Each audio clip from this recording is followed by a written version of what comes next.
আসসালামু আলাইকুম। আমি ডাক্তার মিজান। আশা করি সবাই ভালো আছেন। এখন আমি যে জিনিসটার কথা বলছি সেটা হচ্ছে ঢ্যাঁড়স। ইংরেজিতে যাকে বলা হয় লেডিস ফিঙ্গার। লেডিস ফিঙ্গার কেন বলা হয়? কারণ দেখতে অনেকটা মহিলাদের আঙ্গুল লেডিস ফিঙ্গার। এটার উপকারী দিক প্রচুর পরিমাণ ভিটামিন, ক্যালসিয়াম, ফসফরাস, ম্যাগনেসিয়াম সমৃদ্ধ এছাড়াও এতে রয়েছে প্রচুর পরিমাণ ফাইবার। এটার উপকারী দিকগুলো কী কী? প্রচুর পরিমাণ ভিটামিন এ, বি, সি আছে। যারা এইসবের ঘাটতি আছে তারা এগুলা খেতে পারেন। এছাড়াও এর মধ্যে প্রচুর পরিমাণ ফাইবার থাকে। ফাইবার কি করে?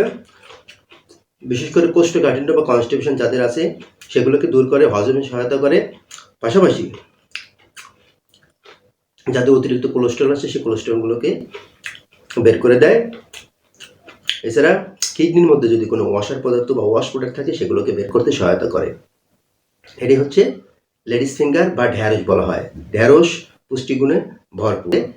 অ্যালার্জি প্রবলেম থাকলে আপনারা এটা খেয়ে দেখতে পারেন, তবে না খাওয়াটাই ভালো। সবাই সুস্থ থাকুন। আসসালামু আলাইকুম।